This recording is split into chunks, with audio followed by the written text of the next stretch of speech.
Could you give at Marks with Mike's podcast a shout out? Shout out! Hey yo! What a maneuver! Mamma mia! Mamma mia! Are you kidding me? The irresistible force meeting the immovable object.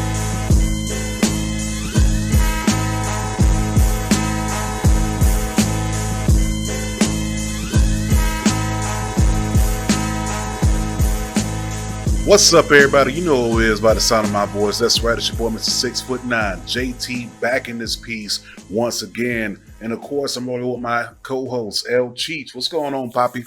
Too much drugs, got me singing now. Double, I'm in trouble. Yeah, yo, what's going on? It's a Cheech in La Casa. How's everybody doing? You already know, laying in the cut like a Band-Aid, but listen, it's a Thursday. And I know, like I said, each and every Thursday, we try to release y'all an episode, either a pay-per-view review or a special guest. And this Thursday is just like none other. Listen, I know the last 2 weeks I've been lacking, but there's a reason for that. Somebody told me what time it was, but I believe right now we have the man of the hour. Ladies and gentlemen, we have none other on the other line, the 26-year-old piece of gold. Ladies and gentlemen, Lio Rush. Oh, man. What's up, man? Did I hear you say that you were 6'9"? Yeah, man. 6'9".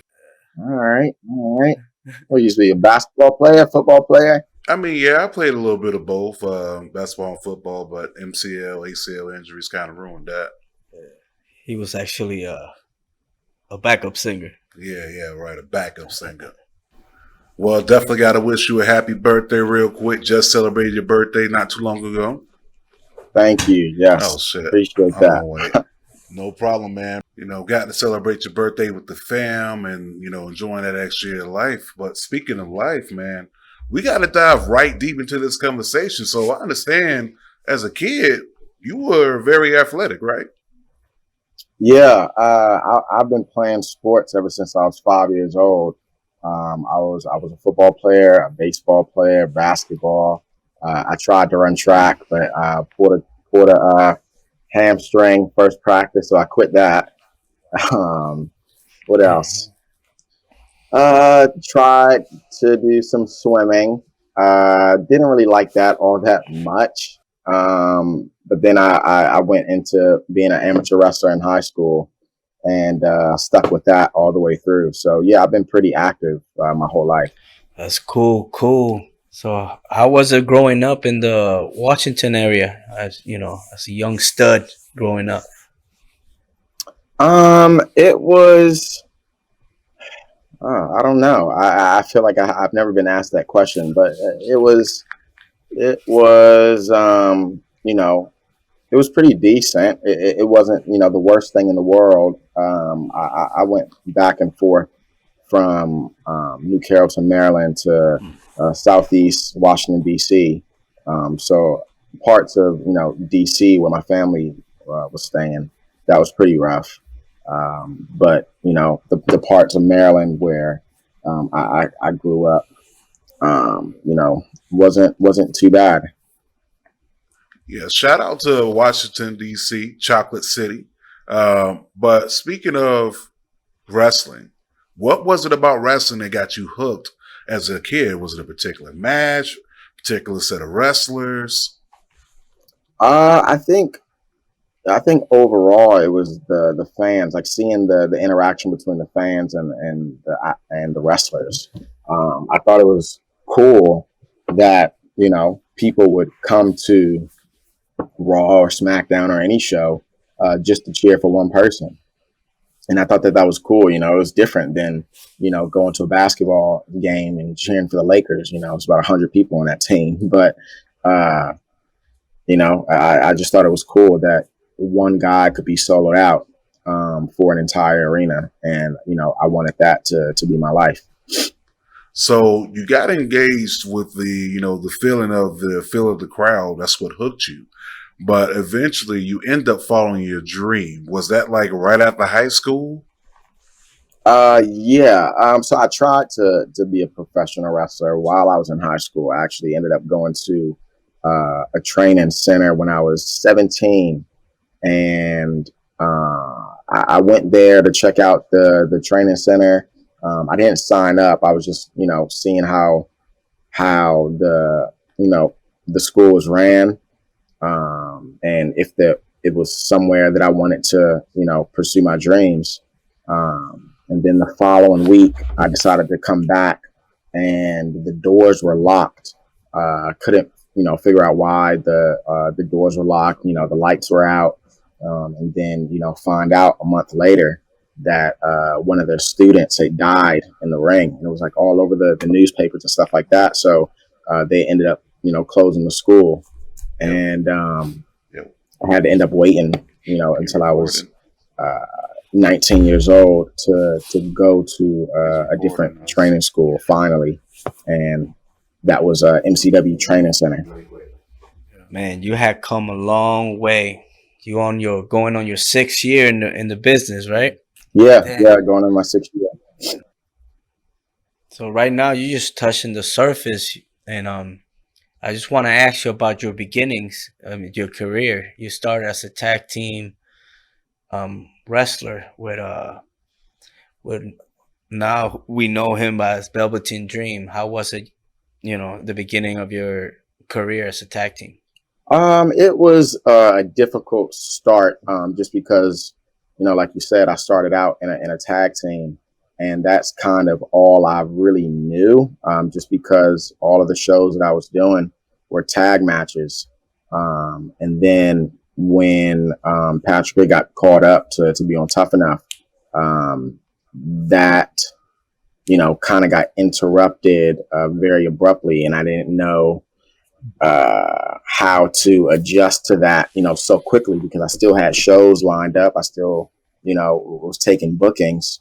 But now, I had to learn how to perfect like a singles match, and learn how to, learn the psychology of a singles match, and not so much, a tag team match anymore. So it was a bit of an adjustment, but, got through it, look where I am, today. So it all turned out for the best. Yeah, you got the chance to, go on your solo run, make some stops along the way, and you got the chance to stop at CZW. CZW, where you had some of your best feuds with one Joey Janela. You got the chance to win gold there, and you got to win it on 2 occasions. And it just seems like the whole time Joey Janela was your nemesis, but we'll touch on that later. But what was it about the CZW culture that you just flocked to? I think performing in front of those fans, that Philadelphia crowd, is so different than wrestling in front of any other crowd. Just because they're so critical. They're hardcore wrestling fans. So, if you fuck up anything in a match, they're gonna call you out on it. Like they're not afraid to tell you fucked up and start a you fucked up chant. So I like being able to please an audience like that. And in my mind, I felt like if I can get over and in front of a crowd like that, then I can get over anywhere. So I liked sticking with CZW because it challenged me. Yeah, man. I mean, you put on some unbelievable matches there, man. Like I said, just going back through the list of people that you got to face there. But eventually you end up moving on. You got the chance to go ahead and hold gold in House of Glory, which is now owned by Master P. The last time I checked, I can't see. Yeah, I can't see. I can't wait to see what happens with that. I mean, honestly, if Master P does what I think he can do with this, man, we can actually make Def Jam Vendetta actually come true. Just have have different record label bosses be in charge of certain factions. I think that would be dope personally, but that's a whole different story. But yeah, you got the chance to hold gold there in House of Glory, man. I mean, and I was just going back looking at the picture. You holding that title up high, man. Like that title looked heavy as shit. I'm like, damn, that's a big ass. It was.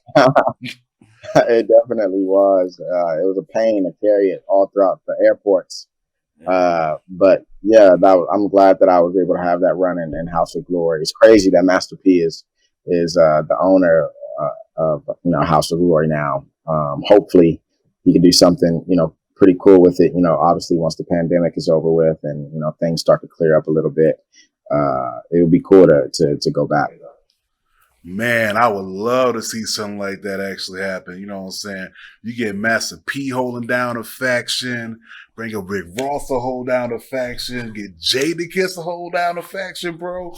Man, that right there, that is money. Listen, EA Sports, y'all heard it here first.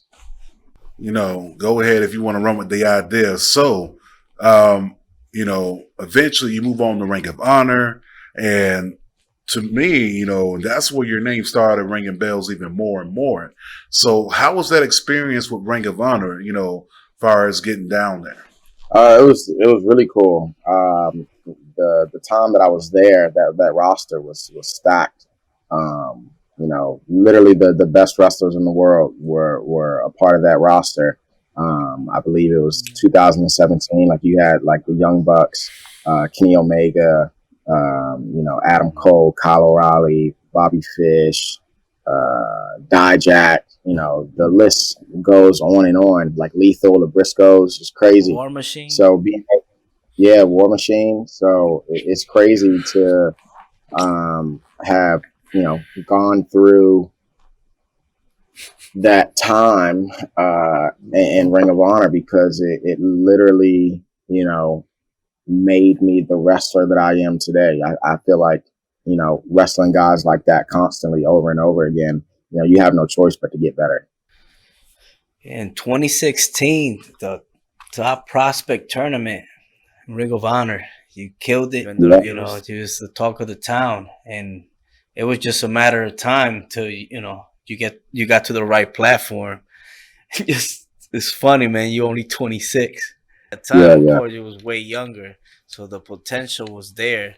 So it was just a matter to get it to the right platform, and and it was inevitable for you to keep moving on up. Like before Ring of Honor, you did do the PWG. That at the time it was probably perhaps one of the hottest indies in the States. Yeah. And, so you living in Cali now.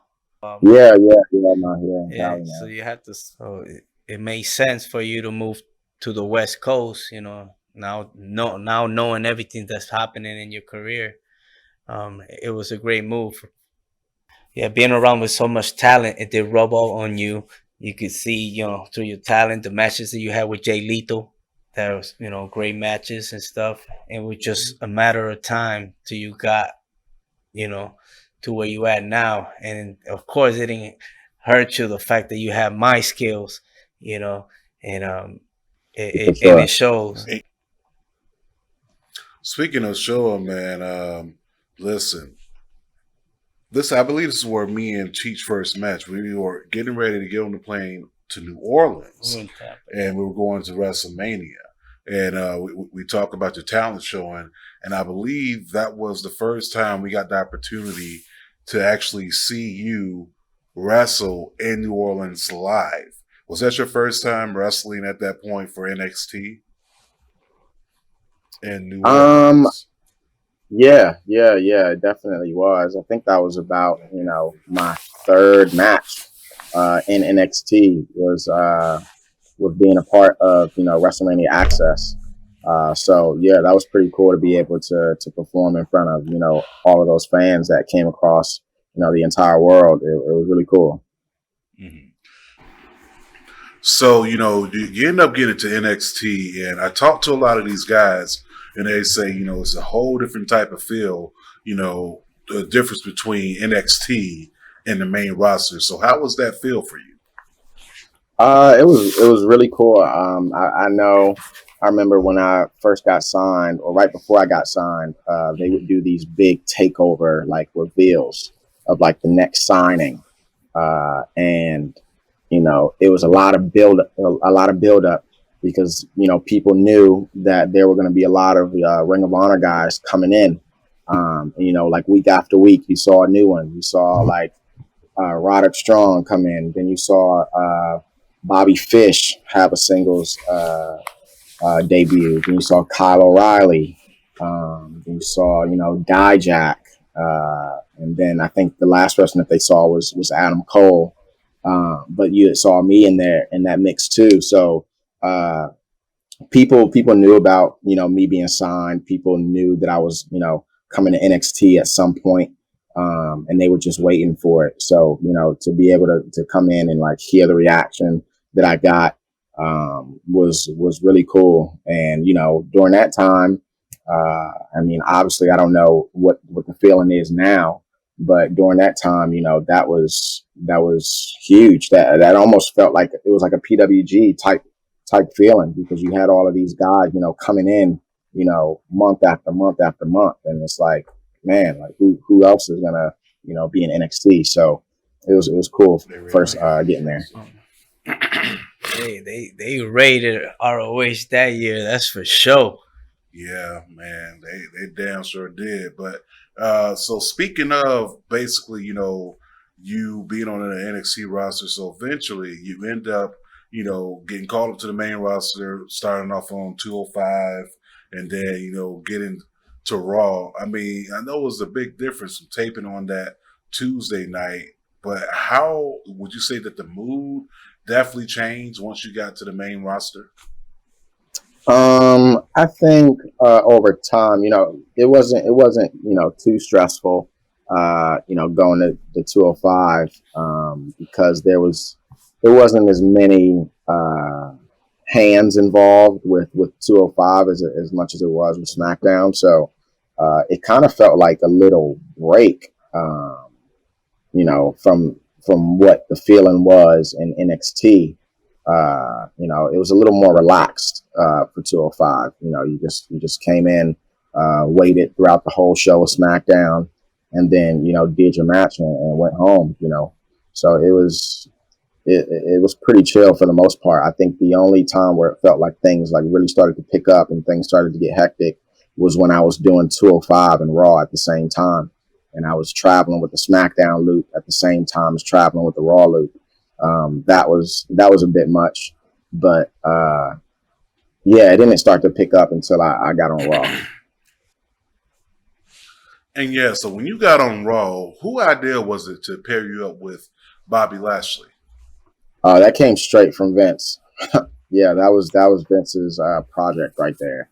So yeah, that whole pairing, everything that we did, it was mostly his idea.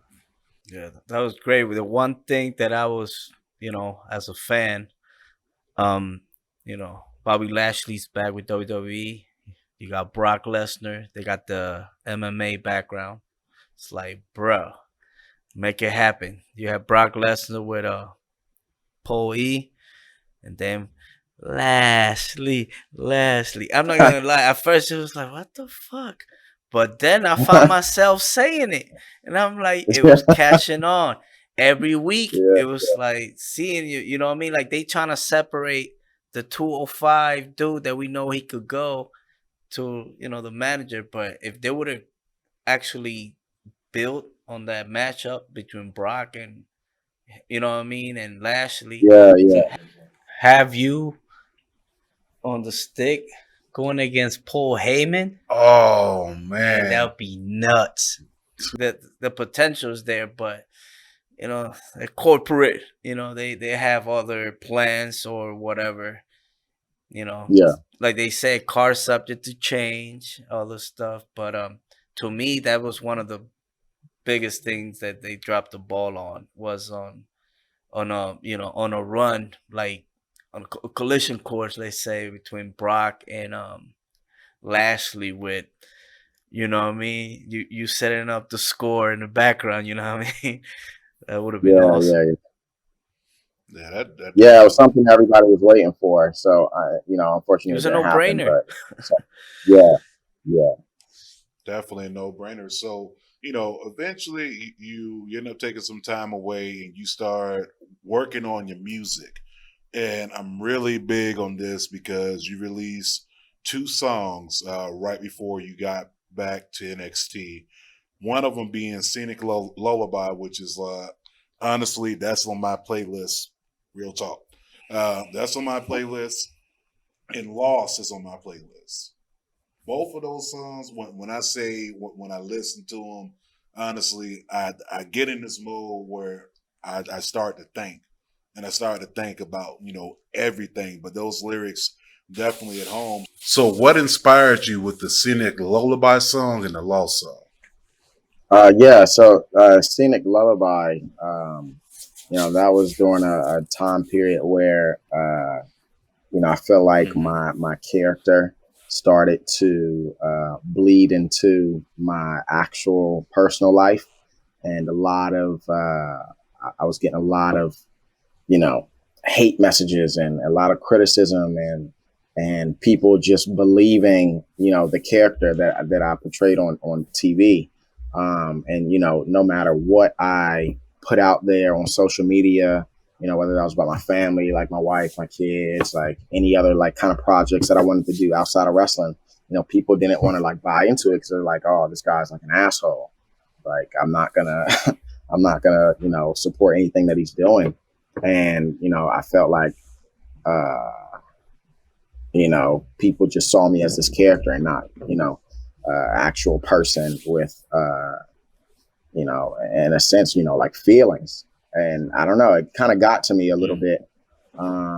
So I decided, to open up a little bit, like share what I've gone through, like in my life, what I'm currently going through now, and just show, people that, I'm just like them, just like a normal human being. I just so happen to play like an asshole on TV. So that's how like, Scenic Lullaby came into play. And then Lost, I feel like the lyrics is pretty, self-explanatory, even though I didn't like mention, WWE or anything like that. I was just going through like a shitty, time in WWE. And, that was just, one way to vent about it and express myself. So that's how Lost came. Yeah, that's cool. I wanna say because I heard in a previous interview you did about some. I think a question was of why like have you thought about implementing your music or your character into your wrestling character? And I think your answer was that's your getaway. You know what I mean? From everything that's going on, music that's therapeutic. You know what I mean? And Yeah. and I thought that was it was like and it made sense in a nigga thing because of course you could come in and bust some verses or rap or even come out to your own theme song, which in a way you had, you know what I mean? But like Yeah. that kind of like, yo man, this dude is deep, you know what I mean? And that to me, it makes me see you in a different light, you know what I mean? Like not as a musician, but also as of course like an entertainer, but as an athlete, you know what I mean? Yeah. Me personally, your second single, I wonder that You came in singing that one. yeah, man, like too much drugs got me singing now. Double. I'm in trouble. You know what I mean? Like I could relate. You know what I mean? I had gone through my own personal thing. So right there, at first I was gonna ask you like, who's that dude, that big dude in the video? Like I wanted to like punch him in the face, but then, you see the video. You know what I mean? So the video got meaning. You know what I mean? But it's just crazy seeing Lio Rush, the middle of the hour in the ring, to like it's day and night, and the fact that you are able to keep them separated, you know what I mean? It's a testament of of everything that's happening to you now. But yeah, definitely, man. Because the first time I got the chance to see Lost, I'm a faithful viewer of WorldStarHipHop.com, so I'm constantly on there. And I'm on WorldStar. I'm usually looking for the compilations, maybe someone getting the knocked honeys. out. He talking about the Yeah, those compilations too. But you know what I'm saying. But I'm on WorldStar, and boom, I see Lio Rush, and it had like in parentheses WWE wrestler superstar, and it had lost. I was like, all right, this look dope. But I'm looking at the video, and it's like, boom! I automatically connected. I mean, I definitely read in between the lines, but even without even looking at that situation of what you were going through, the lyrics itself definitely hit home with anyone who's ever felt that they've been inside that situation. And speaking about music, you know a lot about music because your parents are gospel singers, right? Yeah. Yes. I mean, so you got the chance to travel with them and things of that nature. I mean, of course, myself growing up inside of a household where your father's a pastor and your mom's a pastor, so I was in church three days out the week, maybe even four, forced to join the men's choir when I really didn't want to sing. Yeah, I didn't get that far. I almost did, but I didn't get that far. Man, lucky you, man. They had me in plays and stuff. It's like go ahead and join the praise dance team right there. That's where I cut it off. I'm 6'9". What the hell look like up there doing praise dances? That just don't look right. So you got having that musical background definitely passed on to yourself, and of course we get further on to your last run at NXT. And honestly, when I tell you, I love that run with you capturing the NXT Championship scrap. And I don't know if you remember, but the very night that you won the title, I sent out this tweet of the NXT Cruiserweight Championship, and I had it like in the black leather with the gold. Oh wow, yeah, I remember that. I mean, they dropped the ball on that. I mean, that black and gold. I mean, don't get me wrong, the new title, it's all right. I could rock with it. No. But that black and gold, like, I think that would have been fuego. Like, that would have been fire. Yeah, that would have been it, man. But then again, they still got them ugly ass tag team champions on championships on the fucking main roster. Yeah, I think that Doritos Locos Challenge, the Doritos bag, where we got Nacho and the Ranch. Cool Ranch. Yeah. The Nacho and Cool Ranch titles. But but that to me, I love that run. I love that run. And I also love the fact that, the matches with Garza. That's what I was about to say. Yo. Man, the chemistry was bananas, bro. They ain't hold back, you know what I mean? They were hitting themselves for real. Like, I love that match. And I remember, watching this and streaming this on TV and them allowing you to bring your wife in, and then boom, we get hit with this pandemic. Yeah. How did that make you feel, bringing in your wife into the storyline and being on TV? And, and by the way, congratulations on the new acquisition to the team, Oh, yeah, that's right. You got a brand new team member joining the squad. Got yourself a little starting lineup. Yes, sir. Yeah. Yeah, it was cool. Yeah, when I first pitched it, I remember talking to my wife about it and telling her that I was going to pitch that idea, and I don't know. I don't remember thinking that they're not gonna like go for this, but at the same time, I didn't see it as like the craziest idea in the world. But I was shocked when they did say, all right, that sounds like a good idea, like bring her in. And I was just like, oh wow, like it kind of shocked me a little bit, but I'm glad that they trusted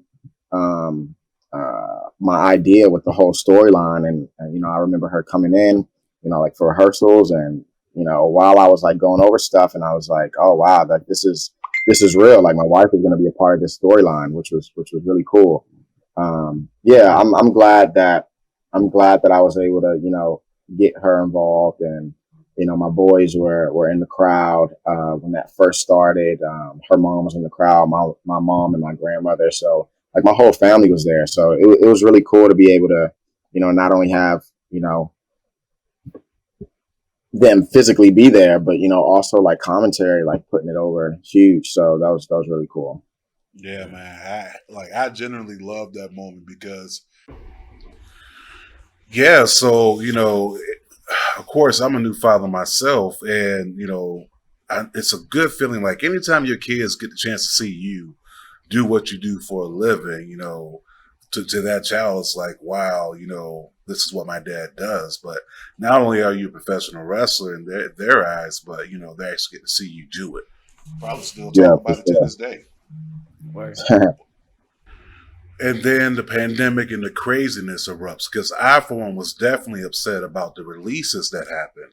Because I thought it was crazy because you were just pitching on IG about you recapturing, the NXT championship, NXT Cruiserweight championship. And then, this happens. And I'm just sitting there like, I'm 100% all behind. I'm like, yo, give my man Lio Rush another chance at the scrap.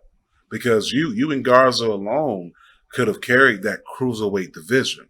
Remember Survivor Series too? Oh. He was leading he was in a tank. How was it riding a freaking tank? In the tank, bro. Yeah. Leading the charge, Yeah, bro. I know. It's like he just came back, and it's like right there to me. I seen him like he's one of the main, you know what I mean, going into the Survivor Series thing, and it's just next thing you know, like I said, boom, things change. You know what I yeah, mean? yeah. That was cool. That was a cool moment, and a lot of people don't get moments like that in WWE, because that one is gonna, that's gonna be on replay for years and years and years, Mhm. because that was the first night that NXT invaded, the main roster. So it's cool to be able to be a part of history like that. Yeah, it was definitely dope. One thing I want to touch on, once of course, you get released and all that, but I want to take it back. I believe around 3 years ago, you did an interview with Trey Miguel's girlfriend, Alicia Stout, up in Canada, Yeah, oh, yeah, yeah. and you mentioned something about the people from New Japan, people that you would like to wrestle and stuff like that. And lo and behold, 3 years later, you in the J Cup. You know what I mean? Yeah. How great is God? You know what I mean? And Yeah, yeah. and to me, like I always, remember that. Like now, once they announced you, you know what I mean? It was kind of like, oh shit. It was just, you know what I mean? Like ending. Yeah, 2020 hasn't been too kind to a lot of people, but as we can see, it helped you grow. And going into the J Cup in New Japan, although you've been overseas prior to this, how and at 26, this opportunity could literally make you or break you. How's your approach going into the New Japan J Cup? It feels good, like when obviously when I got signed to WWE, I didn't see myself, getting fired or walking away from the company or anything. I saw myself staying there. So I was a little disappointed, at the fact that, I've been to, so many places. I've had tours in Canada and Mexico and England and Ireland and stuff like that. But I never got the chance to go to Japan. So that was always in the back of my mind when I was in WWE. Like, man, like shit, like I've done so many like cool things except for Japan. So being able to be a part of the Super J Cup is, incredible. Definitely something that I've been wanting for years. Clearly, with you bringing up that interview with Alicia, for the people that know about that interview, they obviously know that, I've been wanting this, since I started. So it's an incredible opportunity. Like you said, this is something that makes or breaks people. I know, a lot of people get, bigger opportunities from a tournament like this, being able to not only compete against people within New Japan and the best, junior heavyweights in the world, but being able to wrestle in front of, the online audience, that Japanese crowd and that Japanese like fan base, and the people that are the decision makers of New Japan. So yeah, I'm definitely looking forward to it. I'm looking to not only hopefully win the whole thing, but beyond that, create an even bigger opportunity from it. So another question. So do you have to travel to Japan, or since of course it's convenient for you, you live in Cali, they do have a LA dojo. Are you gonna have to go to Japan, or are you staying in the States? Due to the pandemic, how is it gonna go? I'm not entirely sure. Yeah, I know we're like what, like 3 weeks Yeah, out. I'm pretty December, sure. right? Yeah, the pandemic things are probably going to be here in the United States. And it's Because I know the convenient best. for you. Yeah, best of Super Juniors is in Japan, so it only makes sense. Yeah, definitely makes sense. So going back, of course, you get this unfortunate news that the release happens, and at one point, posted online that this was it. You were finished wrestling, and as fans, looking at that, it's like, no, don't do it. I mean, yeah, focus on your music, but you still have so much more to give to this business, and definitely didn't want to see you go out like that, because with you being so young, at just seeing your transition, your build, if Lio Rush was this good at 22, 23, 24, 25, and now 26, we're yet to see what's going to happen with 26, but definitely wasn't ready to see you go. But is that something you were actually considering, the final match? Yeah, for sure. It definitely was. People, even though they know, the history of WWE and the stories, and people leaving, or people, just all the bad stuff that you hear about WWE. It never compares to somebody actually going through it. And for me, experiencing what I've experienced, the good and the bad, I was just burnt out, and in a sense a little traumatized. So I just felt, I felt like I needed to get away, like completely. I didn't want to watch it. I didn't want to listen. I didn't want to hear about it. I didn't want to talk about it. I just wanted to somehow find a new way to, hopefully, try to make a name for myself, other than wrestling, because I just knew that I just didn't want to be a part of it anymore. It felt very toxic to me, and it was affecting my personal life. So yeah, it was something that was what I thought was set in stone, but clearly that's not the case now. But yeah. Yeah. So I saw your last, one of your last match against Blake Christian and GCW. How'd that get come about? It was super last minute. I felt like everybody, was making headlines somewhere. Somebody was showing up in Impact, somebody was showing up in AEW, somebody was, going back to Ring of Honor, and with all of the names that was put out, being released from the WWE, I didn't see anybody going back to the Indies, and I thought that was my. Why not? Why not go back to a place where I made a name for myself, and what got me to the WWE in the first place. So I saw that it was going to be on Fight TV. A lot of people have been watching GCW because they had some good buzz.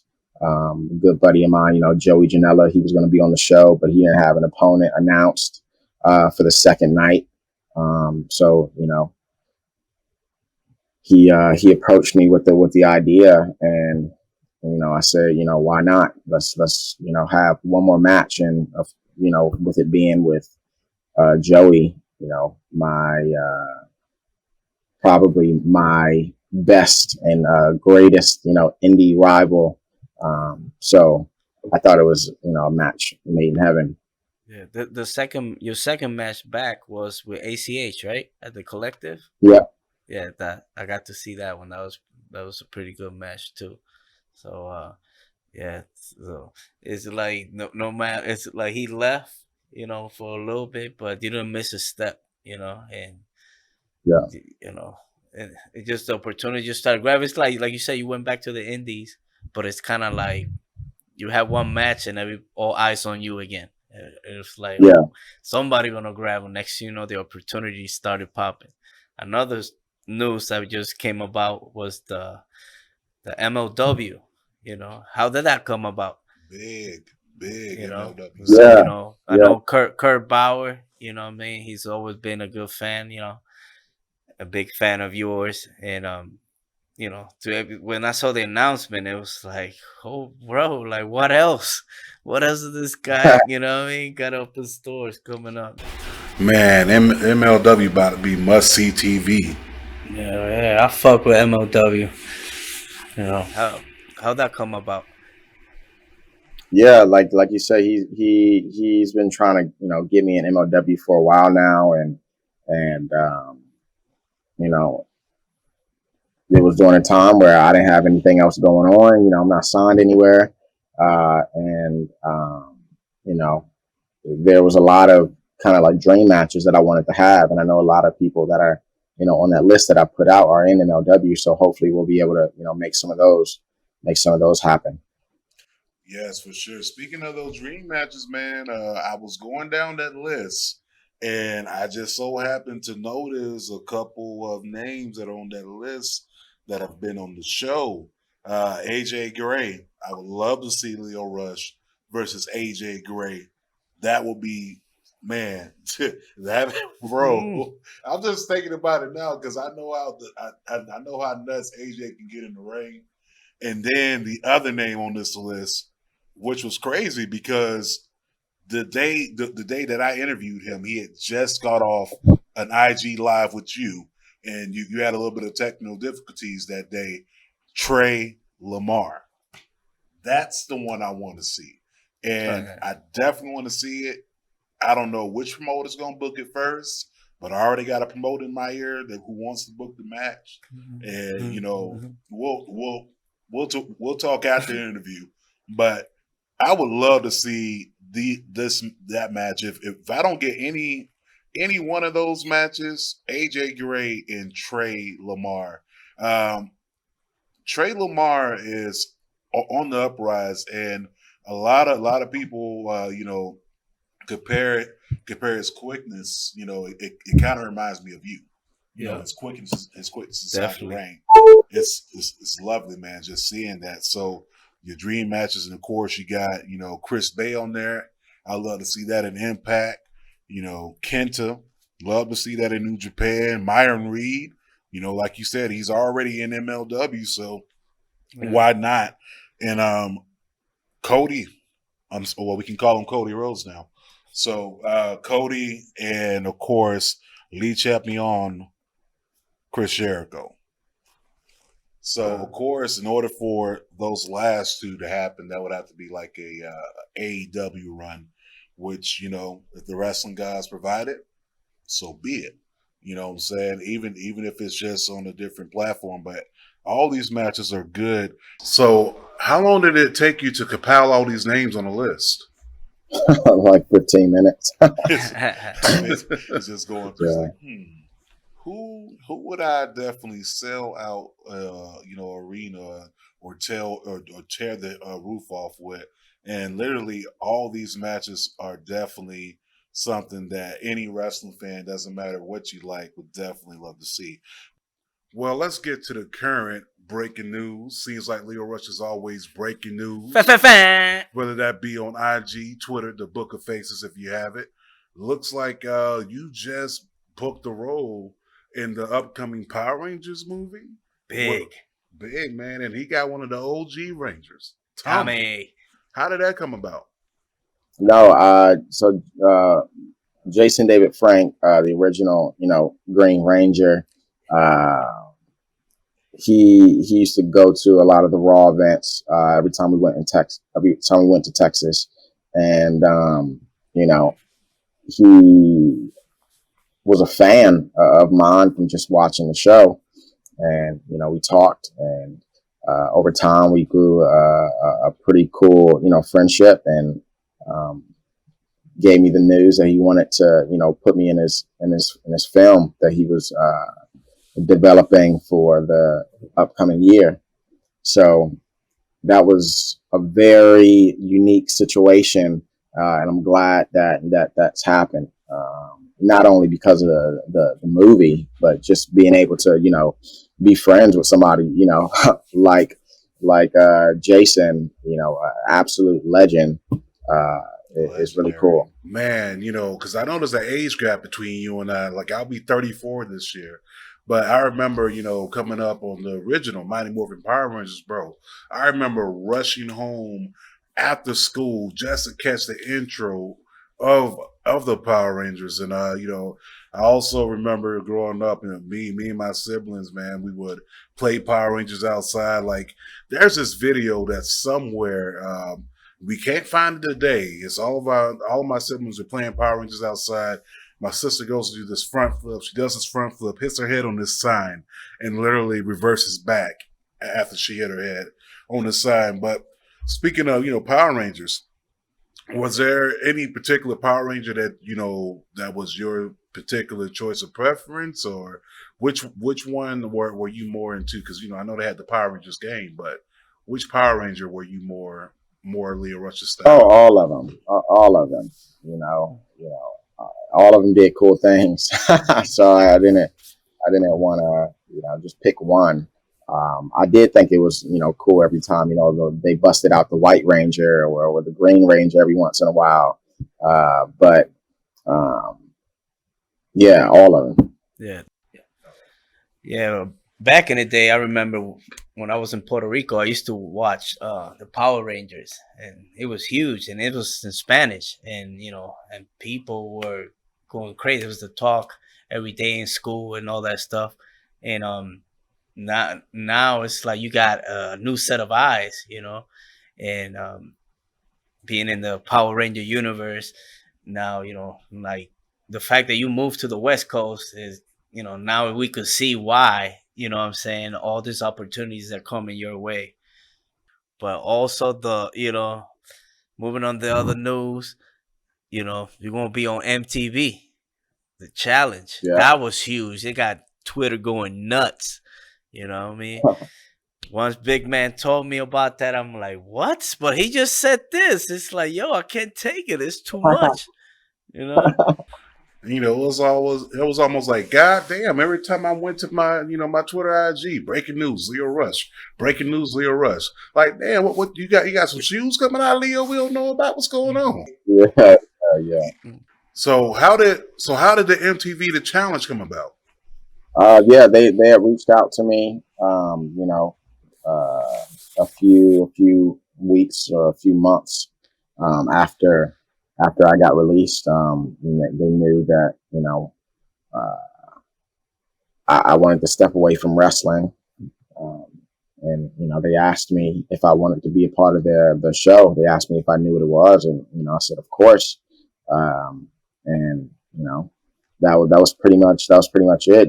Being able to be put in a situation like that where you think the worst is going to come from it, and then an opportunity just comes at your front door, and you got to take it. So that's what I did, and and I'm gonna be on MTV. Oh, man, that's huge, man. Congratulations, man. But by the way, had Topanga hit you up? No, she's actually pretty close to my wife. So I'm still in contact with her every once in a while. Man, Topanga, man, I would love to interview her. Man, I would just stare at her. Gosh, and I mean it in all the good ways possible. I was just such a fan of the whole dynamic. So I'm getting ready to ask you these 3 random questions. First question up. Listen, so if Lio Rush is working out, what type of music is he listening to? The genre, the music, and top artists? Billboard's Top 100. I just like listening to what's new, what everybody else is listening to. I typically don't narrow it down to like a specific genre. I'm pretty open to all kinds of music. So you consider yourself alternative? Sure, yeah. Well, I believe in Sister Act 2, the term was eclectic. Oh, okay, eclectic. Okay, question number 2. Since Thanksgiving is around the corner, dressing or stuffing? Maybe stuffing. Okay, going with stuffing. Okay. All right, Yeah. cool. And the final question. I'm a huge fan of Eddie Murphy, so here we go. What is your favorite line from Coming to America? I don't know, man. I just know about the TikTok trend he's got going on. I think I might be a little too young to remember the lines from Coming to America. Okay. I tell you what. Your favorite Eddie Murphy movie of all time. Let's make it easier. No, I said Shrek. My wife said Shrek. I'm not going to say Shrek. We could go with that. No, I mean I do like Shrek. But I mean you can never go wrong with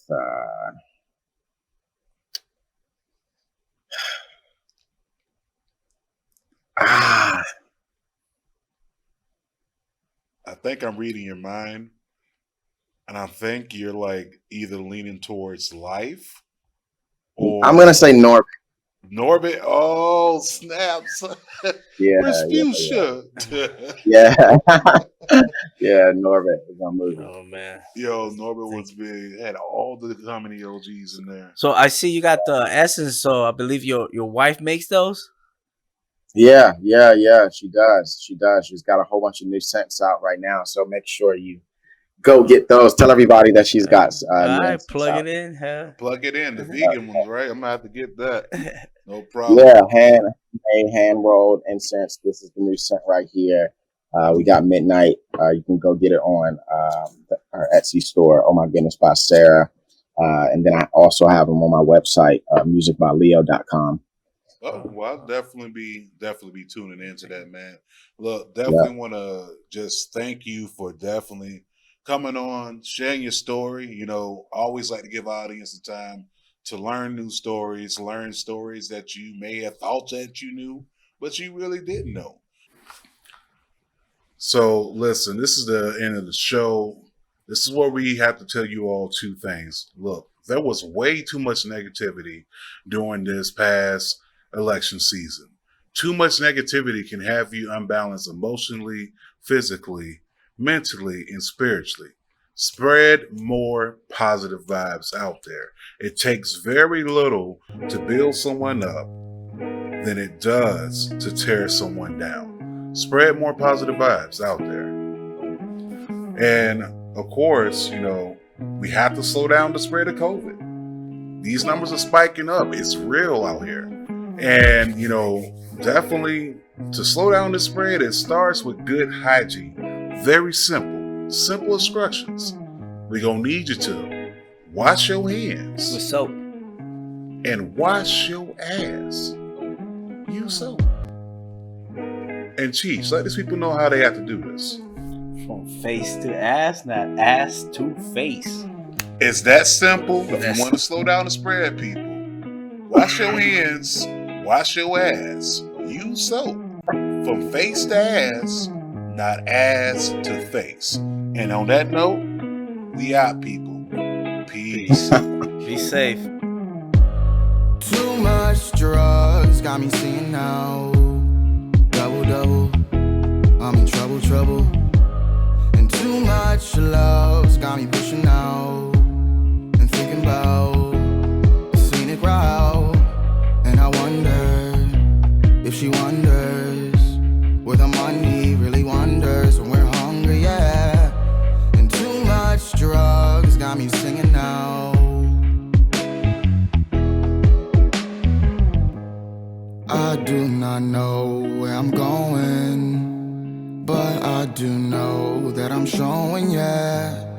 pain on my face when I'm home. Too much space when I'm gone. I know that you feel alone. These secrets kill me every time I lie. Distance from me every time I try to put a smile on your face when you cross my mind. Too much drugs got me seeing now. Double, double, I'm in trouble, trouble. And too much love